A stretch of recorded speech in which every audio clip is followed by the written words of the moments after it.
Bonjour, aujourd'hui on va parler nettoyage. Je parle pas du balai, de la serpillière et du chiffon de poussière, je viens bien parler du nettoyage énergétique. Qu'est-ce qu'on peut faire? Comment on peut, utiliser, quel outil on peut utiliser justement pour s'aider, se nettoyer soi et aussi sa maison. En premier lieu, ce que je vous conseille, c'est un classique, le sel. Mettre en fait le sel aux quatre coins de la maison, ou plus si vous avez plus de coins, ou voire de la pièce en fait. Et le poser en fait le vendredi, et tous les vendredis, venir en fait l'enlever et le nettoyer. Je vous conseille de mettre ça dans un pot, et pas juste par terre sur le sol, il sera très compliqué de le venir et l'attraper, de mettre du gros sel dans un petit pot. Si vous avez des coquilles Saint-Jacques, c'est un plus. Et de venir en fait soit le jeter à la poubelle, soit de l'enterrer si vous pouvez, mais d'éviter de le mettre en fait dans votre évier, parce que quand vous allez faire couler de l'eau, ça va venir dans les tuyaux et ça peut atterrir chez le voisin ou ailleurs et on ne sait pas. Donc pour éviter que les copains se prennent les charges de ce que le sel a pu capter, le mieux, c'est de s'en débarrasser à la poubelle ou de l'enterrer. Ce que vous pouvez faire aussi avec le sel, c'est un bain, un bon bain. Donc je vous préconise 250 g de gros sel, 250 g de bicarbonate, quelques gouttes d'huile essentielle de lavande qui va aussi permettre de se nettoyer et de vous détendre à l'intérieur, de prendre justement le temps. Et vous pouvez même le coller en fait à de la visualisation pour venir nettoyer.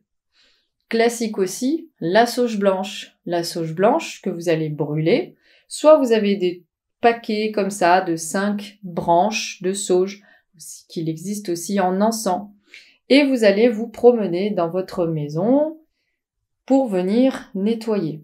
Alors je vous donne un conseil. Au départ, ouvrez toutes les portes des placards, les tiroirs, tout ce qui peut être ouvert par rapport au mobilier.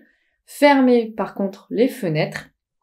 Passez dans votre maison, laissez la sauge un peu agir, ensuite vous pouvez refermer placard, tiroir, et aérer un peu parce que ça peut être un peu embaumant.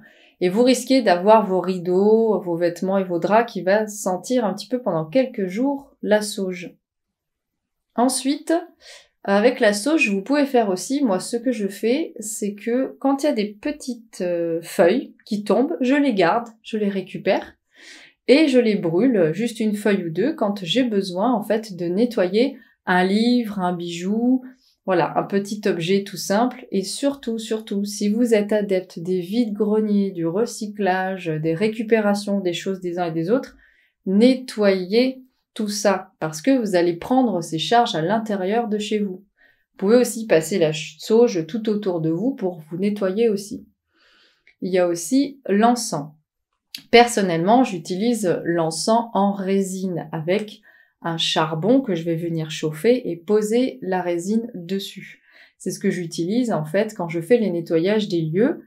J'utilise beaucoup d'outils, dont la sauge blanche, de l'encens et puis divers outils pour pouvoir justement faire aussi toute une compréhension en fait de ce qui se passe dans le lieu où je suis.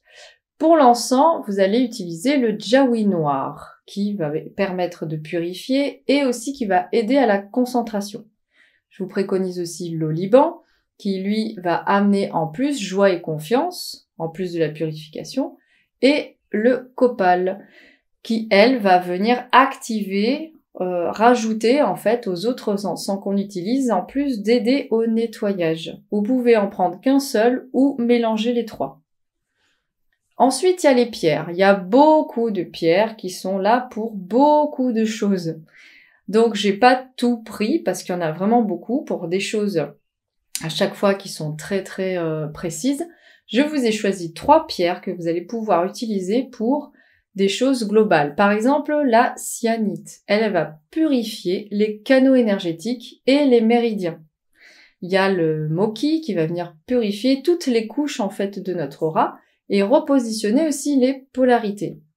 Et ensuite, la shungite, qui fait pas mal de choses, mais là, je vais axer déjà pour la purification, qu'elle va venir faciliter tout ce qui est plan astral, si vous avez un cabinet, et aussi votre aura. Il y a ensuite l'huile essentielle. Si vous êtes adepte des huiles essentielles, vous pouvez utiliser l'encens, la sauge, le citron, le basilic et la myrrhe.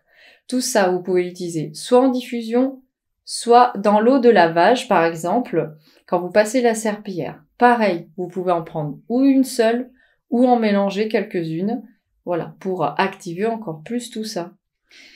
Et il y a aussi d'autres éléments, c'est par exemple si vous avez un chat.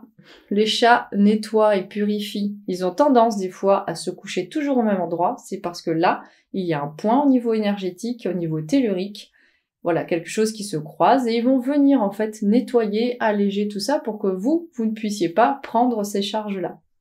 Il y a la neuvaine, toute simple, la neuvaine qu'on peut allumer, en sachant que, attention, les bougies ne se soufflent pas, sauf à votre anniversaire. Il faut l'étouffer.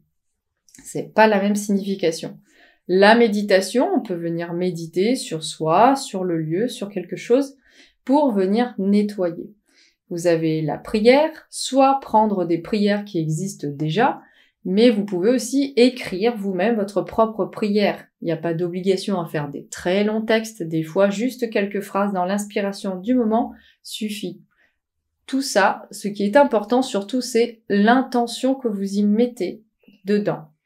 Il y a aussi les plantes vertes qui vont venir nettoyer. Aérer aussi une pièce, c'est important de laisser s'échapper les énergies.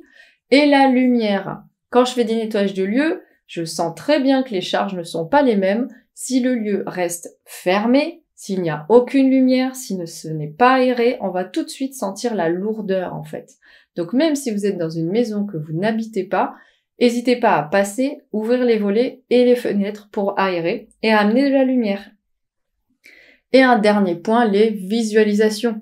Si vous arrivez à visualiser, vous pouvez tout simplement faire ce que je dis, une douche, en fait, sous la douche, quand vous allez prendre votre douche, c'est de visualiser, en fait, donc vous sentez les gouttes d'eau qui vont vous aider à visualiser, comme si toutes les particules de saleté, de lourdeur, de charge tombaient en même temps que les gouttes d'eau.